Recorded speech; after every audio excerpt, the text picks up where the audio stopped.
We're moving on to our next step now, which is going to be, I'm going to go ahead and jump into actually installing the motor box onto the wing itself here. And then from there we'll actually get into the install for the servos.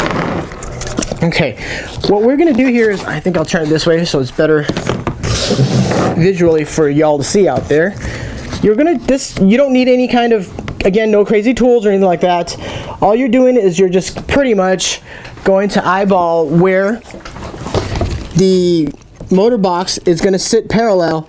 There's a little edge right here, that little tip here, that will be serving as the tip where it lines up with the flat portion in the back of this wing here. Again, if you're off a little bit, it doesn't really matter. This wing is made to just, you know, go out and have fun. If it's definitely not something that you need to be really adamant about making sure everything is perfectly lined up, that kind of things. Down the center line of the motor box, you'll see there's a V here. I'm just lining up that with the center line of the main wing there. And then now what I will do is I'll press down on the motor box, and it'll make an indentation into the EPP foam, and that's where we need to cut the slots. But however, having said that, I will never say that Sharpies are not helpful, so I'm going to actually just use a Sharpie here, and I'm going to mark the 3 prongs that are going to be cut in that area and inserted into the foam here. And there's a trick to actually cutting this as well, which we will talk about. Here we go. I think that's going to be pretty good there. Let me see.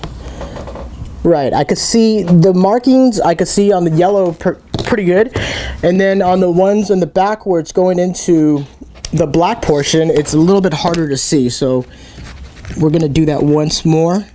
I'm actually going to just press the back a little bit harder here. There we go, we're lined up, so I can make a marking there. If you have whiteout or any kind of white marker in this sense here, I think would work much better back here, much more efficient. Okay, once you do that, there we go, I can see that much better now. Okay, these right here are not exactly slots because the footprint of this is actually pretty wide in the thickness of the plywood, so you have to remove a little bit of foam material here to have this fit correctly. So we're just going to go ahead and cut each one here, and there's just going to be a lot of trial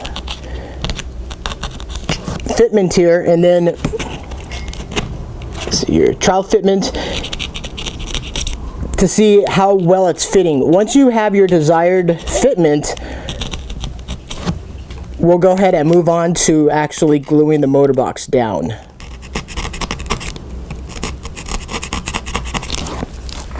I basically cut out in a rectangular fashion there with a V cutting into it, these little slots here. So now I'm going to take my little needle nose pliers here, and I'm just going to pull out some of that foam material. Be careful to make sure you're pulling the foam from exactly where you cut it from, because it is a little harder to see over here once you have it cut out there. There we go. You don't need to remove a whole lot of material, just enough so that these little pegs or the legs here will sit right in there. Okay, so now I've removed it from the 6 little areas, and I'll test fit this once again. Make sure the wires are out of the way, and they fit perfect. That is as perfect of a fitment as I'm gonna get into this. So that is set in there, and it's pretty much ready to go. Now there's a couple of key things now you can do, you know, kind of depending on which way you want to go. I'm actually not going to mount the motor box down yet because I like running my servos. Let me show you really quick here. Get one of the servos out of the bag. Go.